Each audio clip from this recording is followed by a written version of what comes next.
di balik sebuah peristiwa, isu, fenomena, ribuan bahkan jutaan aktivitas, ada sosok manusia yang menginspirasi, yang menjelaskan duduk perkara. Dan di program Real Talk bersama saya Uni Lubis yang ditayangkan di IDN Times, saya selalu mengajak kalian untuk ngobrol dengan narasumber yang menginspirasi dan sedang aktual.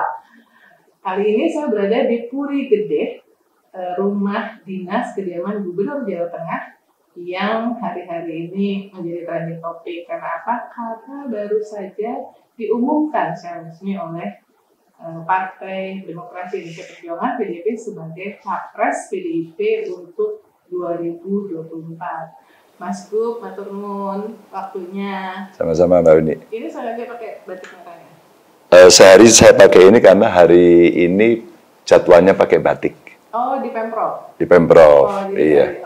Itu setiap hari Rebo berarti ya? Jadi setiap hari Rebo. Iya, hari Rebo. Kalau hari Selasa pakai lurik, nah besok Kamis pakai baju adat. Okay. Ini kebetulan pakai batik. Merah itu semangat, Mbak.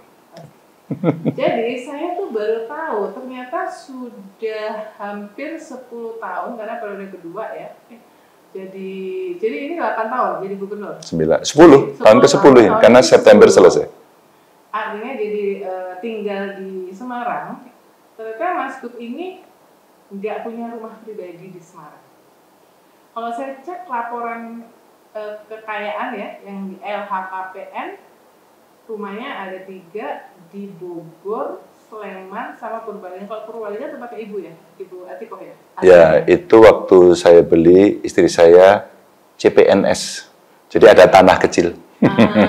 Belum sempat dibangun. Oh, oke. KPR. Di Sleman kenapa tuh? Karena pernah? Di Sleman itu karena anak saya waktu itu mau sekolah. Terus kita ngobrol-ngobrol sama anak saya, investasi aja ya sekalian gitu. Terus ada apartemen buat anak saya. Ya kita kalau ke sana bisa numpang gitu. Kalau Bogor? Kalau Bogor rumah awal waktu di DPR. Oh, oke. Udah tak jual. Oh, udah dijual. Okay. Ya itu dibelikan yang di Jogja. Kenapa kok nggak punya rumah di Semarang? Ya? Kenapa kok nggak punya rumah pribadi di Semarang? Mahal, Mbak. Mahal ya? Udah mahal ya? Mahal. Benar sih, di Jogja ya, Jakarta, harganya kayak Jakarta. Iya. Tapi ini rumah Puri Gede ini menarik sih. Di ruang ini namanya ruangan apa? Nggak ada namanya. Ruang tamu namanya. Ruang tamu ya. Jadi kita lihat ada pajangan ada produk-produk UMKM yang biasa dipromosikan oleh Mas Gub di Lapak Ganjar ya. Iya. Juga ditaruh di sini. Terus ada ini tuh kok nggak mirip sama Mas Ganjar ya? Tapi Mas Ganjar bukan ini? Ini ada orang datang, itu pakai PIN namanya Ganjar Muda. Oh, oke. Ganjar Muda, apa itu? Pajajaran. Dari Jawa Barat, dia punya kerajinan ini, datang ke sini ngasih itu. Ini sejarah nih, Mbak. Ini 2012, saya maju calon gubernur Jawa Tengah. Terus dikasih gift ini. Dikasih gift sama DPD Perjuangan Jawa Tengah. Ini dibuat khusus waktu itu sebagai calon gubernur. Itu dari apa bentuknya? Porselen apa namanya? Ya, porselen, Mbak. Ya? Dari Jawa Timur ini. Jadi ini kalau ngeliat ruangan tamu ini, suasananya suasana nuansa Jawa, terus kemudian benda-benda yang memang berkaitan dengan Mas Ganjar dan PDIP. Maka itu ada Bung Karno. Kalau ini Kiai Maimun Zubair, Mbah Mun, ya. Oke. Nah, ini menarik nih ruangannya. Ini bangunan tua kan? Ya, kira-kira 1925. Nggak ada penampakan. Kata ponakan saya ada. Oh gitu ya? Jadi ponakan saya itu ya begitu, apa indigo gitu ya. Jadi kalau lihat, Pati, yang di sana ada. Jadi istri saya yang takut itu. Tapi nggak jahat kok gitu. Ya, bangunannya milik seorang Chinese kaya mungkin waktu itu. Terus kemudian ada, ini kayak hadiah gitu. Terus dengan arsiteknya orang Belanda, tempatnya juga bagus gitu. Bagus, saya senang kerasan di rumah ini. Oke. Nah, pengen tahu waktu kecil SD, SMP, masa remajanya Mas Ganjar itu kayak apa sih? biasa aja, kecil mandi di kali, ya kan main sama anak-anak. Nah kemarin saya open house di Tawangmangu tempat lahir saya. Jadi saya pasti ketemu teman SD, teman main, terus kemudian ada yang jualan, ada yang masakin di rumah. Itu waktu SD biasa-biasa saja. SMA saya di Jogja, kos. Nah itu mungkin teman saya yang banyak banget. Jadi di usia remaja, pas nakal-nakalnya kali ya. Jadi saya di sana, nah kebetulan kuliahnya juga di Jogja, jadi waktu yang cukup lama di Jogja. Jadi di Jogja kan SMA 3 tahun, kuliah berapa? 4,5? Kuliah? Jangan tanya dong. Tapi yang jelas bukan Mapala ya, mahasiswa paling lama. Iya. Saya ketua Mapala loh Mbak. Saya ketua Mapala. Ketua Mapala beneran dan sekolahnya ya agak lama sih. Nah, jadi Jogja punya arti khusus juga ya berarti ya, benar-benar masa muda awal-awal di Jogja ya? Iya sangat gitu, sangat. Jadi kalau anak saya sekarang kuliah di Jogja, kalau kami nengok di sama, maka terus kemudian ya, saya bilang beli sini aja ya gitu.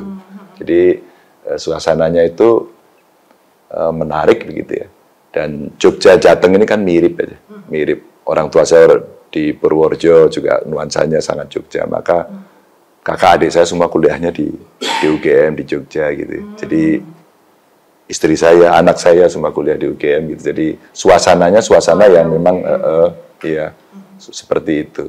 Dan banyak kawan-kawan saya di Jawa Tengah juga waktu itu di sana. Meskipun banyak sekali perguruan tinggi bagus tentu di Jawa Tengah ya. Cuma di balik cerita itu padanya kayak apa? Tahun 92 mulai saya nyusun skripsi itu, saya pulang ke rumah ke Kutoarjo. Waktu itu ya lagi banyak suasana politik kampanye. Saya ikut kampanye PDI, belum perjuangan saat itu.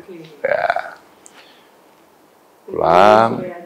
Suryadi masih ketemu Pak Suryadi. Saya ketemu Pak Suryadi, Mas Guru, Pak Kwi. Guru saya Mbah Tarjo. Waktu itu. Iya, Tarjo Suryogiri. Jawa Tengah, Jogja.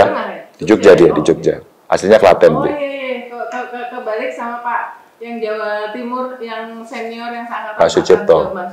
Lain ya. Itu Mbak. Terus tahun 99 tentu saya sudah lulus, saya melanjutkan ini gitu kan. Terus saya pulang Mbak. Pulang ke sebelum 96 dulu. Geger-geger rame gitu.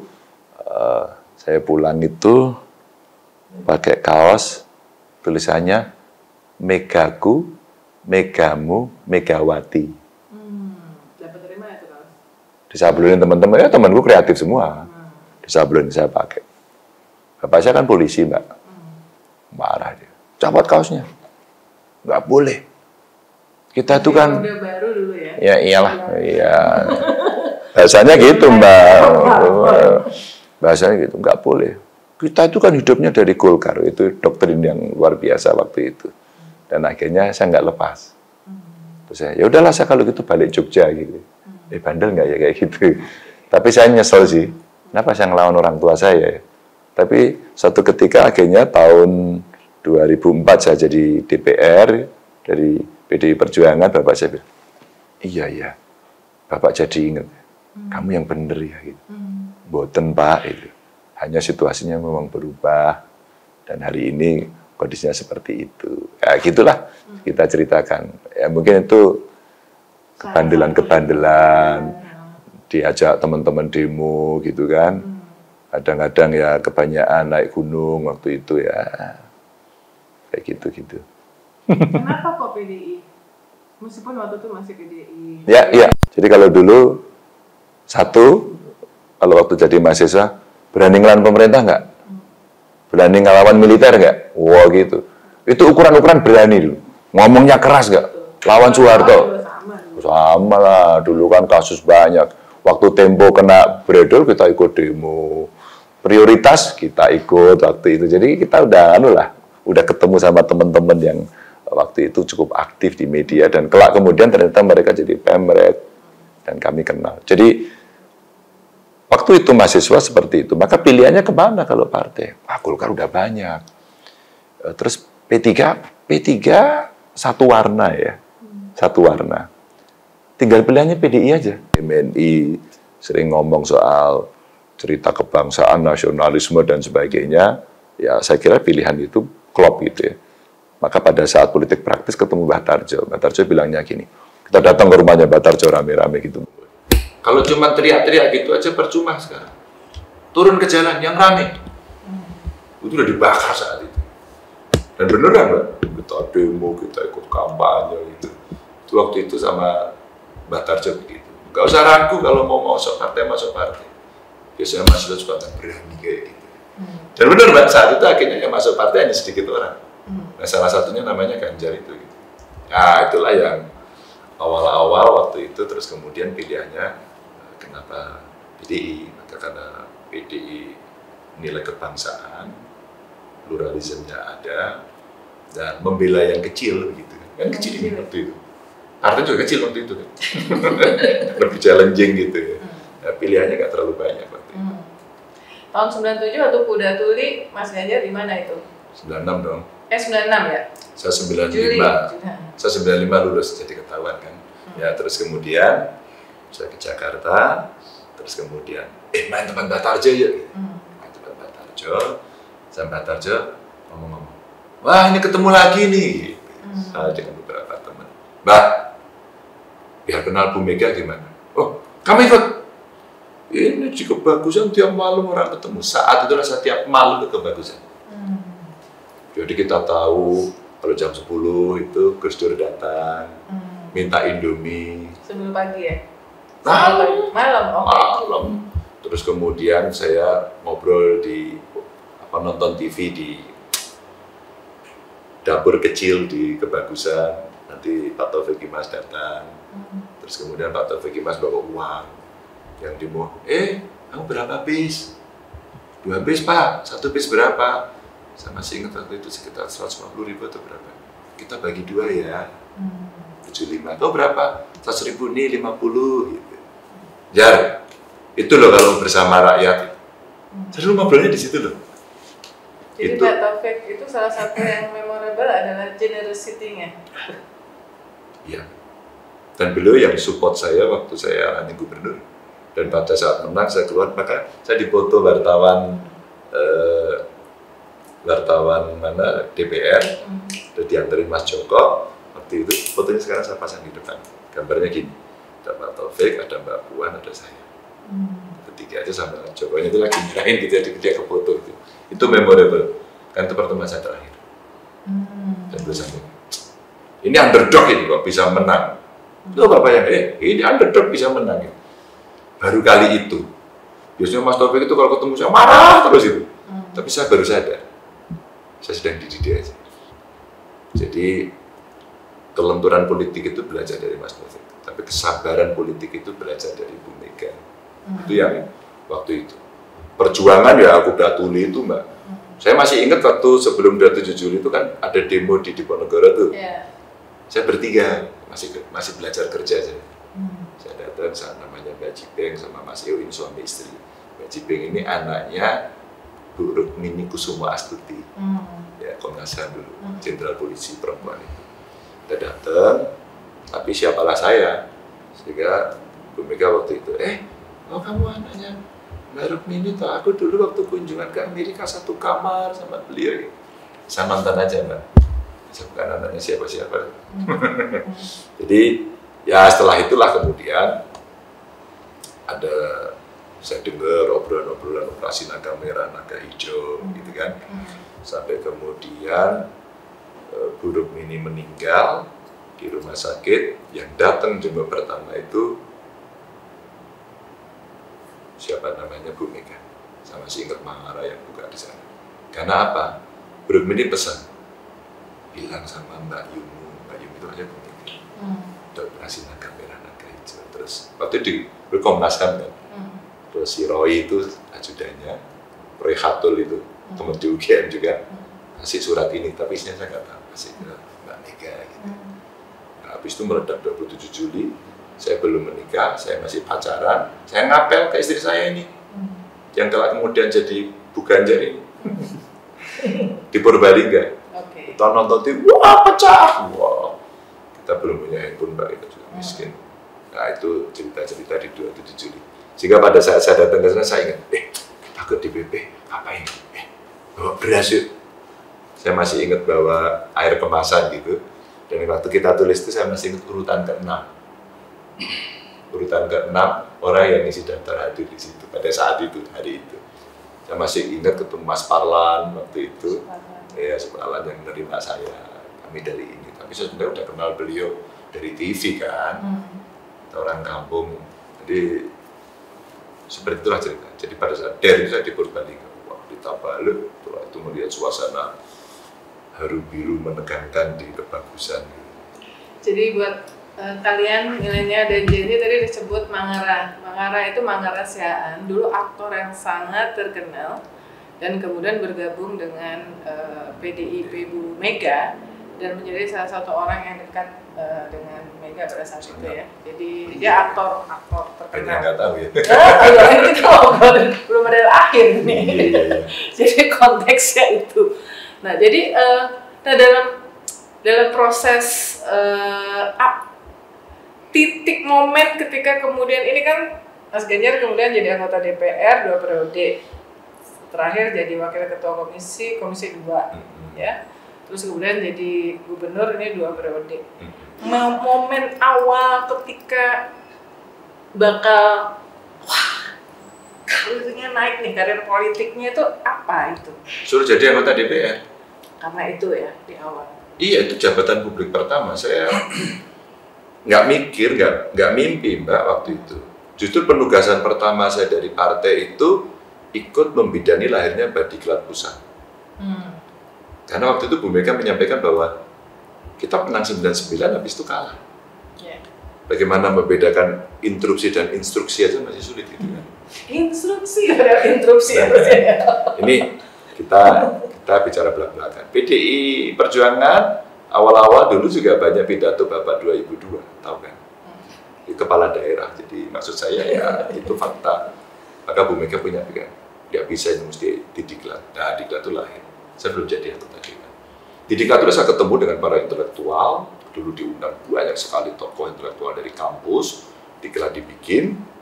Kemudian dari situ baru ada Mas Cornelis Lee. Cornelis Lee itu dosen UGM, Visipol dari UGM. Dan kemudian sangat dipercaya oleh Bu Mega. Dipercaya Bu Mega. Ada Pak Soni Kirap. Pak Soni Kirap sempat jadi menteri. Lingkungan hidup waktu itu. Terus kemudian ya ada Pak Cip, ada Mas Pramono Anung. Pada waktu itu kita bantu Mas Pramono Anung di kesekjenan. Udah maju. Dah cari dapur. Pernah ke Kaltim, pernah ke Jombang, pernah Mbak saya dulu waktu mau ke sana. Mau ke Purworejo nggak jadi, akhirnya dapat di Purbalingga, Jateng 7, tempat istri saya. Dia punya relasi emosional. Maju. Saya dapat nomor 3, nggak jadi lagi Mbak, pakai nomor urut kan? Nggak jadi sih. Akhirnya yang jadi hanya 1 dan 2. Tapi yang nomor 2 jadi duta besar di show Pak Yakub Tulping. Yang dilantik saya, itu momentum. Saya jadi jabatan publik, jadi anggota DPR, dan dapat di Komisi 4 yang saya nggak ngerti sama sekali. Akhirnya bisa belajar sama kawan-kawan pertanian, kehutanan, kelautan ya di sana. Akhirnya banyak teman-teman dari UGM, keagama yang di kehutanan. Saya ngobrol sama eksekutif itu. Ada sekjen, ada irjen, ada berapa dirjen waktu itu. Diajarin saya. Jadi kalau habis rapat kita ngobrol, habis rapat, Dek, panggil saya Dek. Waktu itu. Itu momentum. Momentum berikutnya adalah ketika saya di parlemen mesti ngapain? Ini kepercayaan partai, kepercayaan rakyat gitu ya. Nah, saya senang rajin turun ke dapil, komunikasi. Dapil saya itu Purbalingga, Banjarnegara, Kebumen. Semua kecamatan sudah saya kunjungi, semua kecamatan saya jadwalkan. Tinggal di desa, tidur di sana, itu asik. Momentum berikutnya, ingat nggak suruh jadi Pansus Senturi? Jadi orang tahu Ganjar. Karena itu jadi skandal nasional pada saat itu. Iya, rame banget. Terus kemudian penugasan berikutnya itu jadi ketua Pansus Undang-Undang Parpol dan MD3. Terus jadi wakil ketua komisi. Jadi itu momentum-momentum di mana kayaknya sebagai kader saya mesti tunjukkan. Saya itu nanti nggak ada orang kenal, tapi kalau kamu dikasih tugas ini, kau bisa kerjakan ya. Nah, saya coba itu IPS lah kira-kira. Terus kemudian itu momentum yang orang kemudian kenal saya. Lalu ceger diperintahkan jadi gubernur dengan elektabilitas dan popularitas yang sangat rendah untuk melawan incumbent dan diusung hanya oleh PDI Perjuangan. Saya kira itu eksersis politik yang saat itu luar biasa. Tapi Bu Mega itu punya film politik yang luar biasa. Pernah nganter kampanye saya satu bus gitu, nganter keliling. Saya ingat perjalanan Semarang ke Kudus, karena Kudus juga pilkada. Ibu itu udah bilang gini, besok kalau kamu sudah dilantik, ini kamu urus. Itu masih kampanye. Tapi ibu udah bilang, besok kalau kamu sudah dilantik, yakin menang gitu ya. Begitu sepertinya. Dan kekuatan partai dahsyat saat itu. Itu momentum besar yang kemudian saya harus jaga betul. Fast forward sekarang, jadi dengan segala pengalaman itu dan udah 10 tahun jadi gubernur, sudah dicapreskan pula oleh partai yang sekarang jumlah kursinya terbesar ya, dan dalam berbagai survei disebut bakal menjadi partai yang paling tinggi juga persentase kemenangannya di 2024. Apa yang menurut Mas Ganjar, apa legacy Mas Ganjar, pencapaian paling signifikan untuk Jawa Tengah? Kayaknya terkesan narsis ya kalau saya ngomong itu.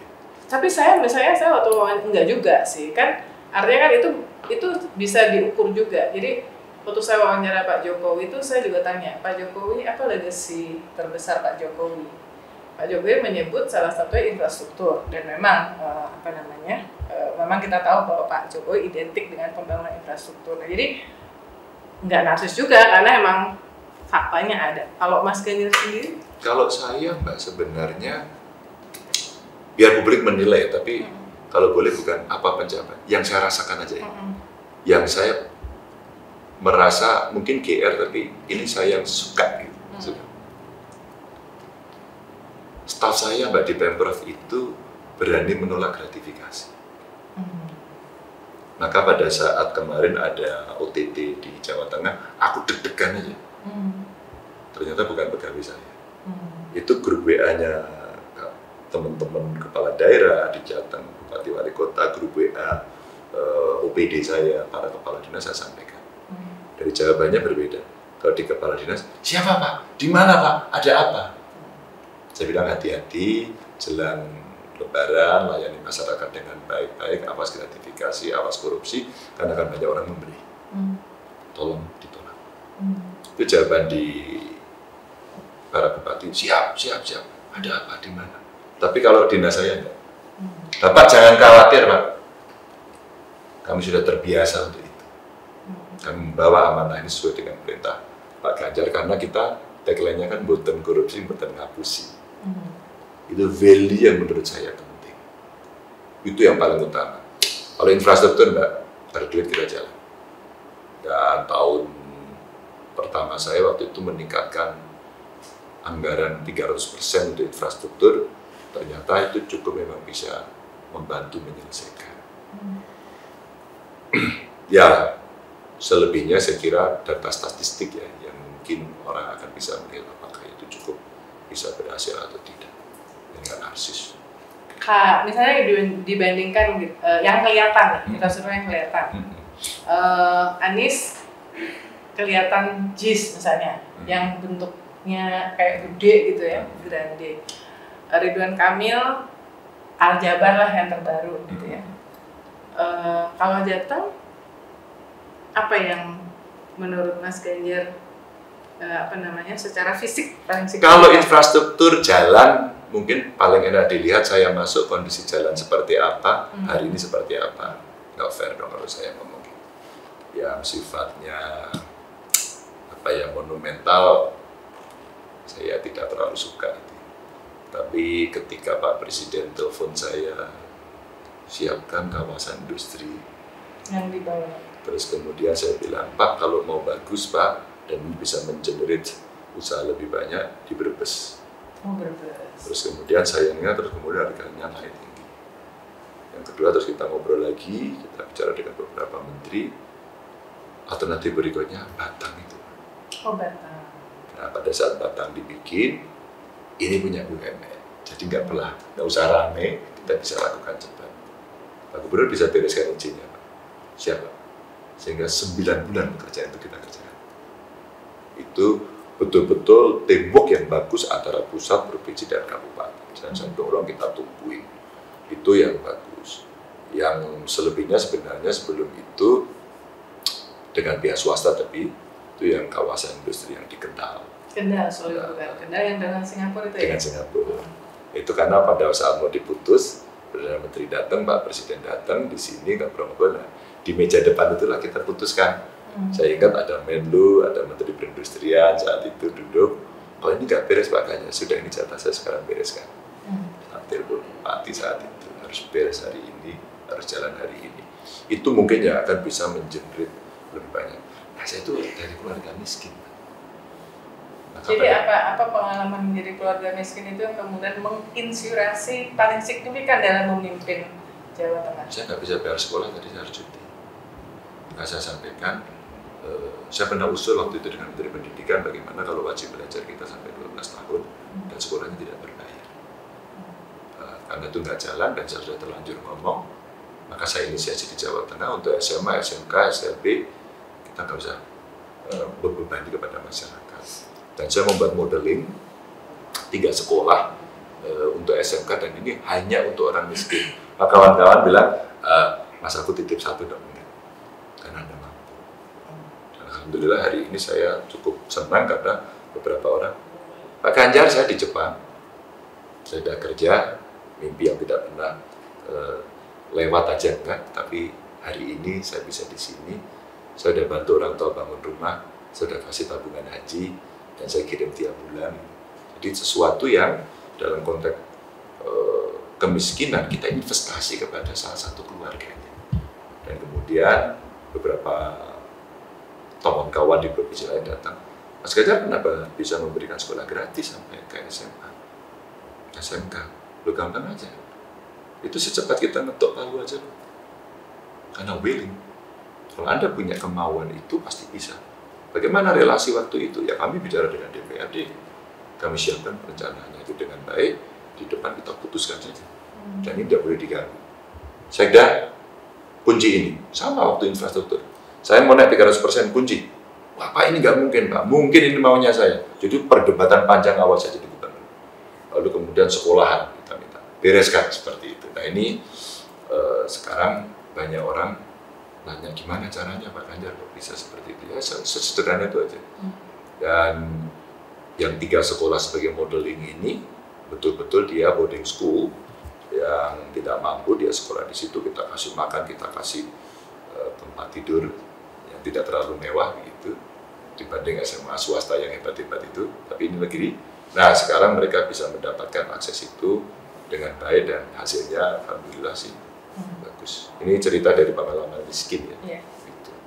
Mas, tapi tentu karena Mas Ganjar ini sangat aktif di media sosial, terutama Twitter ya, tempat kayak semacam politik, diskusi politik itu ada di Twitter ya. Kan juga sudah banyak yang menyampaikan bahwa selama Mas Ganjar jadi gubernur itu kemiskinan tidak membaik, indeks pembangunan manusia Jateng termasuk yang rendah. Gimana tuh tanggapannya? Kayaknya kita indeksnya tinggi, ya. Kemiskinan sih tidak mencapai target. Ada 4 nanti saya sampai terakhir tidak akan mencapai target. 1 penurunan kemiskinan, yang kedua soal indeks Williamson, Gini rasio, 1 inflasi. Inflasi oke karena posisi eksternal seperti itu naik turun di hampir semua negara. Tapi saya tidak akan bertahan. Ya kalau itu dianggap gagal aja saya. Williamson sama Gini rasio mungkin perdebatan orang-orang yang membaca buku statistik ya, masyarakat yang merasakan dengan skala kemiskinan. Nah dari kemiskinan ini sebelum pandemi udah turun terus udah bagus. Nah dengan pandemi naik lagi. Tapi saya nggak mau kemudian menyalahkan si pandemi. Ya udah saya gagal aja. Nah kenapa kemudian sekarang kita dorong penurunan angka kemiskinan ekstrim ini kita take over secara khusus. Kemudian saya bicara dengan teman-teman dari kabupaten kota, wabil khusus kabupatennya, tempatnya paling tinggi loh. Tempat kawan-kawan paling tinggi. Kalau kamu tidak ekstra nggak bisa. Saya lobby DPRD, kawan-kawan DPRD dukung dong. Jadi anggaran-anggaran pokir nih ya, masukin dong untuk pemberantasan kemiskinan. Dan saya berdebat keras soal itu. Wah, kami punya konstituen, iya masukkan di sini. Wah, itu pertarungan dengan DPRD yang sangat keras. Alhamdulillah beberapa kawan-kawan DPRD akhirnya setuju. Gak bisa lah kita hanya maaf, proyeknya kecil-kecil penunjukan langsung 200 jutaan. Dan nanti itu ada indikasi-indikasi yang tidak bagus. Maka kawan-kawan tolong, nah beberapa kawan-kawan DPRD kemudian support untuk itu dan akhirnya ya dalam waktu sisa masa jabatan saya kita dorong dan dari seluruhnya lumayan sih Mbak, kita pernah nurunin tertinggi dalam jumlah. Jadi nah, saya juga tanya ini selain netizen juga bahas teman satu partainya Mas Ganjar, Trimedia misalnya kan viral itu video yang mengatakan Ganjar itu nggak ada prestasinya apa-apa di Jateng, ya kan? Artinya di partai sendiri ada yang menganggap seperti itu. Gimana? Jadi ada suara-suara bahkan sesama partai yang mungkin juga belum nggak menganggap Mas Ganjar itu berprestasi. Sekarang Mas Ganjar menjadi capres PDIP, tentu sebelum merangkul rakyat Indonesia yang paling duluan harus dirangkul kan adalah sesama kader PDIP ya, supaya solid. Gimana tuh? Dinamika partai kita saat itu seperti itu. Tapi dugaan saya, kawan-kawan saya hari ini tidak akan mengatakan itu lagi. Karena background-nya pasti berbeda. Dan banyak waktu itu data yang tidak terlalu tepat dan saya kasihan sama kawan-kawan yang berstatement yang seharusnya bisa tanya kepada saya. Karena waktu itu juga ada kawan saya yang menyampaikan, nggak ada prestasinya, oke. Sekarang prestasi itu apa sih?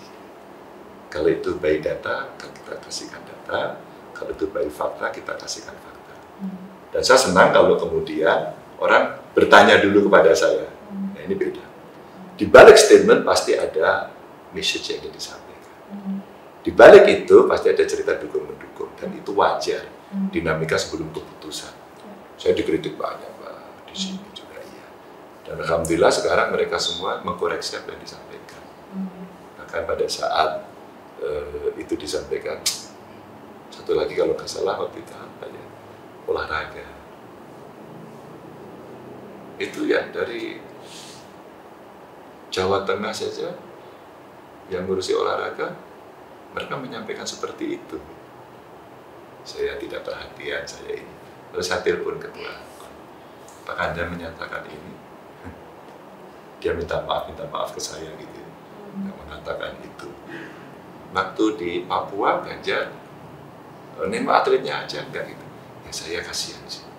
Karena di IG saya semua ada, siapa yang saya tengok ini. Jadi maksud saya, statement satu orang dengan background yang mungkin berbeda-beda dan spirit yang berbeda, agak tidak fair kalau kemudian itu dijadikan sebagai acuan juga. Tapi sebagai suatu kritik, otokritik, dan dinamika internal kami, tentu dengan senang hati kritikan itu ada. Di PDIP sekarang Mas Ganjar gimana untuk memastikan bahwa PDIP solid mendukung pencapresan Mas Ganjar? Mbak Uni mau evidence base apa kira-kira atau tokohnya siapa sehingga saya harus clearance? Adakah tokoh yang hubungan Anda dengan ini bagaimana begitu? Enggak, misalnya Mbak Puan kan sebelum pengumuman mungkin 2-3 bulan yang lalu kan sempat bikin statement yang waktu pas mengatakan bahwa jangan capres itu jangan yang cuma kelihatan sibuk di media sosial. Tentu Mas Bambang Pacul sempat ke Majon, tapi ya kemudian jadi mungkin yang viral aja lah dulu, gimana tuh? Tapi kan sekarang Mbak Puan jadi dapat tugas untuk jadi ketua pemenangan ya dari ibunya ya. Sebasicnya hubungannya baik. Mbak Uni mesti membedakan statement pada saat kami sangat dinamis dan statement pasca keputusan. Bu Mega begitu putuskan semua itu kan, mau cerita Dewan Kolonel, mau cerita Ganjar nggak berprestasi, mau cerita Ganjar bermedsos. Saya bermedsos itu cara komunikasi saya. Rasanya semua orang meniru. Medsos tidak bisa diabaikan. even media sekalipun, ya Ya. daripada mainstream. Saya WA-WA-an terus dengan Mbak Puan dan beliau jawab dengan sangat baik. Setelah pasca itu, saya mau tunjukkan. Maka saya tanya, Mbak, mau aktor yang mana? Gitu ya. Biar kemudian bagaimana kita clearance. Ini Mas Pacul, hari Jumat, jam 17.34. Mas Pacul, selanjutnya mohon arahan. Terima kasih. Setelah pengumuman nih, Mbak. Harinya Jumat. Masih dari hari yang sama. Siap Pak Gub, kalau berkenan kita diskusikan. Terima kasih. Siap Dan. Setelah Lebaran saya sowan. Siap Pak Gub. Ini Mas Pacul. Jadi pertanyaan berikutnya, berarti Bu Mega itu memang pemimpin di PDIP yang bisa membuat semuanya solid firm bersama-sama mendukung keputusan Ketua Umum ini? Sangat. Ketika Ibu belum memutuskan, siapapun di partai ini boleh menyampaikan apapun. Benci sama Ganjar, oke. Nggak suka sama si A, boleh. Ya. Ketika kemudian Ibu putuskan, saya tunjukkan fakta-fakta hari ini. Betapa solidnya, dan bagaimana saya mendapatkan video-video ketika mau Ibu mengumumkan itu semua kayak nonton bola. Kalau saya kira-kira nonton tendangan penaltinya MU masuk saya gitu, ya, gitu Pak. Jadi saya dikirimi dari NTT umpama, mereka nonton semua itu kayak berdebat. Karena ada video dari belakang gitu dan ada laptopnya kecil gitu, dia nonton begini, kayak nonton bola beneran. Terus kemudian disebut menugaskan kepada Ganjar Pranowo, itu kayak gol. Wah, itu pertunjukan mereka kader partai, 3 pilar partai yang sedang rapat, dan kemudian suara itu adalah suara kesolidan yang dimunculkan. Maka kemudian saya kontak beberapa, Mas Uto, saya kontak. Gitu. Yang orang-orang kemarin punya statement. Di publik kelihatan berbeda apa segala macam. Ya, dan nanti itu yang terjadi dan soliditas muncul. Maka pada saat kami kemarin membuat open house di Purbalingga, tempat istri saya, bupatinya PDI Perjuangan, DPRD-nya juga mayoritas PDI Perjuangan, DPC-nya semua datang. Di Kutarjo juga sama, ketua DPRD-nya datang, bupatinya bukan PDI Perjuangan tapi ikut datang. Beberapa kader sampai ranting datang, tapi tidak berseragam. Waktu di Tawangmangu, Mbak, semua berseragam. Kami ranting, Pak, kami PAC, Pak, mereka datang pakai seragam untuk ikut serta dialog ya. Jadi kekompakannya begitu Ibu putuskan, semua kembali. Satu pertanyaan kontekstual, meskipun saya yakin sudah banyak ditanyakan oleh media yang lain, tapi saya harus tanya yang soal penugasan ya. Penugasan partai ditingkatkan seperti disampaikan oleh Bu Mega, seperti apa, dan masyarakat menganggap ini, wah kalau milih Ganjar nih, sebetulnya yang jadi presiden nanti bukan Ganjar nih, yang jadi presiden ini either Pak Jokowi, bayang-bayangnya, atau Bu Megawati sebagai ketua umum partai yang menugaskan. Gimana tanggapan Anda? Partai itu bertugas satu sumber rekrutmen kader, agregasi politik. Sebagai sumber rekrutmen kader, dia mesti menciptakan kader. Ada nggak, Mbak?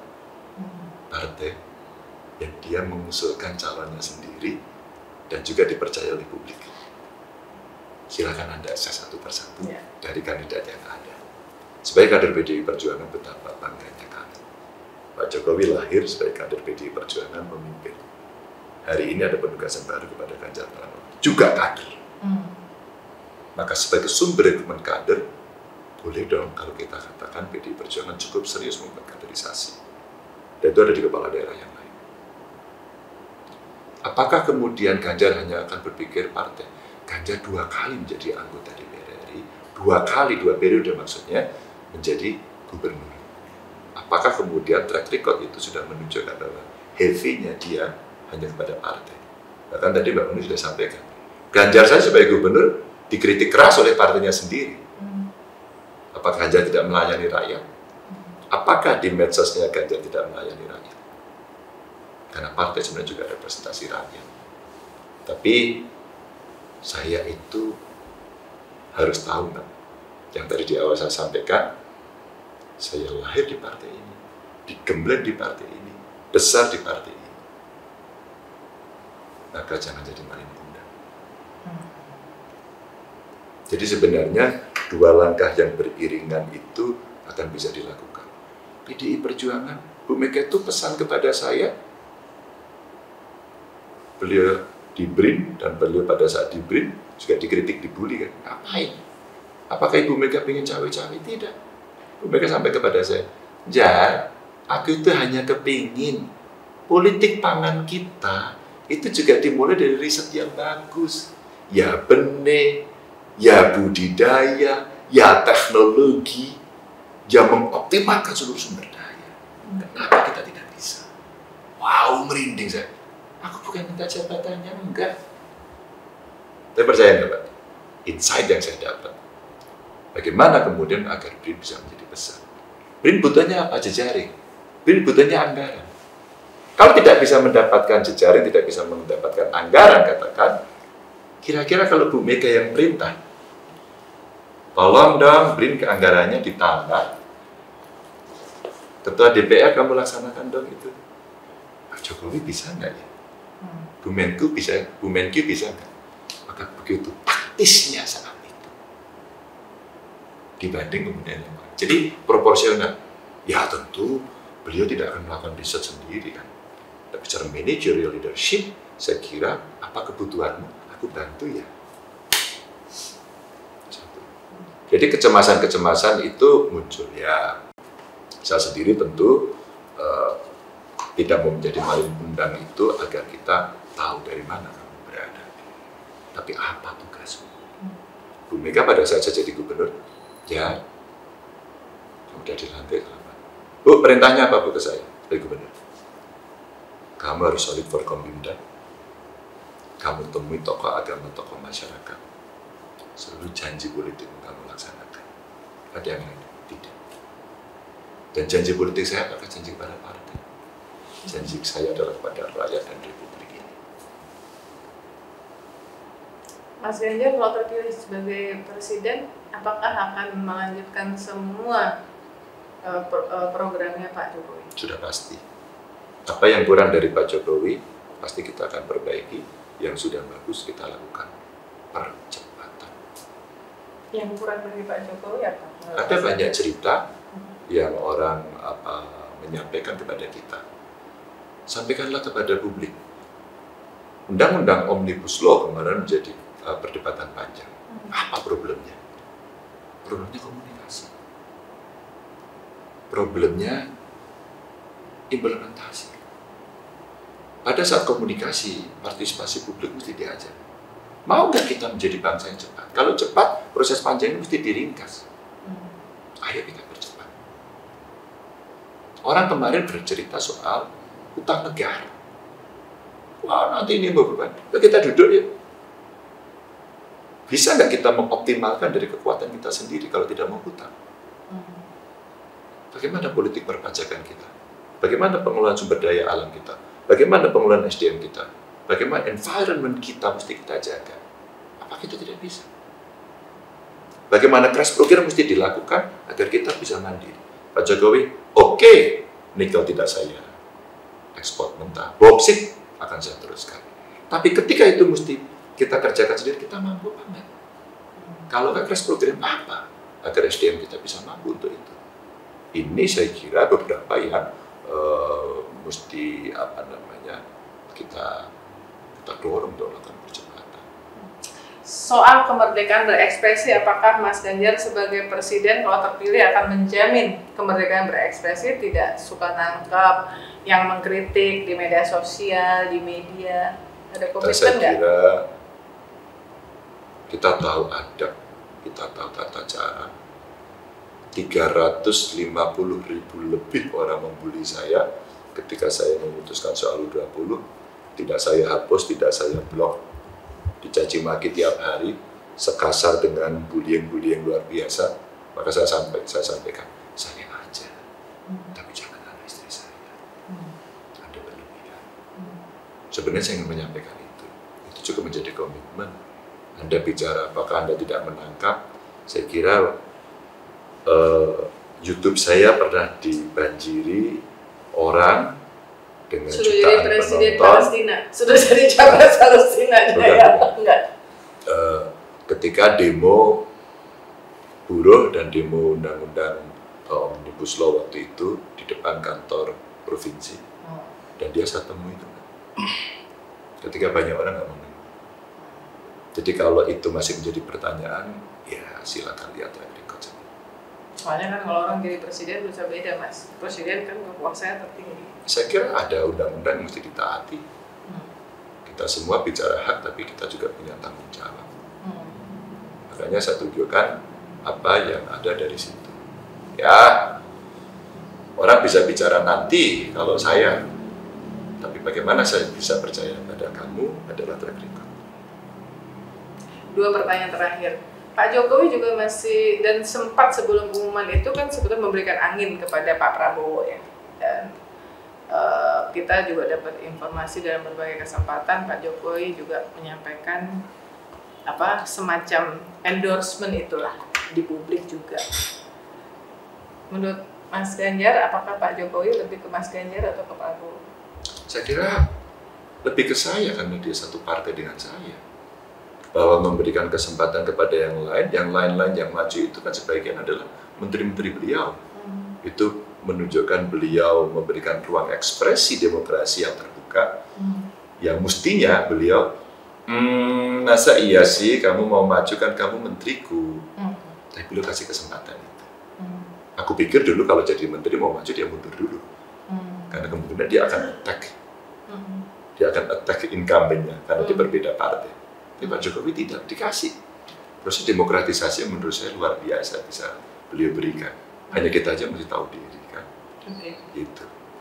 Pertanyaan terakhir, mudah-mudahan ini bukan wawancara kita yang terakhir. Selama proses kampanye, sesudah diumumkan resmi berarti boleh keliling Indonesia kan?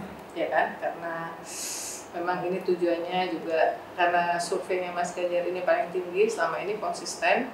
Tentu PDIP berharap itu akan ngangkat PDIP di pemilu legislatif. Nah, gimana cara membagi waktu antara kampanye keliling Indonesia dengan tetap mengerjakan tugas sebagai Gubernur Jawa Tengah yang salah satu provinsi yang besar ya? Saya masih mengerjakan, ini hari pertama kita semua bekerja, nggak ada urusannya sama maju presiden. Saya kira saya harus tahu, karena saya di politik juga bukan sekarang gitu. Kita ngerti aturan, kita ngerti etikanya. Mungkin weekend akan saya pakai. Alat ini juga saya pakai untuk komunikasi dan sudah. Dan saya senang karena beberapa kawan-kawan dari DPD, DPC, PAC, Ranting, Satgas, termasuk seluruh fungsionalnya, WA Mas Ganjar, ya oke, kita jawabin satu-satu. Dan ternyata cukup bisa mengkonsolidasikan. Terus kemudian yang kedua, tentu betul sekali tadi pertanyaan juga di awal, partai yang sudah mengusung saya, partai saya sendiri yang sudah mendeklarasikan mesti solid, ya kemarin sudah disiapkan rakerda, nanti saya akan datang ke sana. Nah, ditambah tentu saja Hanura kemarin mengumumkan, terima kasih. Siang tadi P3 mengumumkan, kami merasa terhormat, terima kasih sekali. Dan pasti hubungan antar partai kita akan makin dekat, dan ya kami akan atur itu. Sampai pada titik tertentu, ya bukan tidak mungkin kalau konflik of interest-nya makin tinggi, biasanya akan harus mundur dari gubernur. Etis saya kira itu. Kapan ya terakhirnya jadi? 5 September. Oh, tahun ini ya? Ya. Oh, jadi ya tinggal berapa bulan lagi sebetulnya ya? Oke. So, thank you so much, matur nuwun sangat, Mas Gu. Teman-teman milenial dan Gen Z tadi di awal kita banyak ngobrol soal masa kecil supaya kalian tahu siapa, meskipun kalian pasti banyak yang follow di media sosial, tapi nggak banyak juga kita tahu tentang bagaimana masa kecil dari Mas Ganjar Pranowo. Dan nantikan terus Real Talk bersama saya. Terima kasih Mas Ganjar sudah menerima di hari pertama masuk kerja, dan tadi ngobrolnya tetap kerjanya di sini meskipun disuruh mundur, nggak boleh bikin kegiatan sama Pak Mahfud ya sebagai Menpan RB ad interim ya, nggak boleh. Nantikan Real Talk berikutnya, stay tune, salam sehat.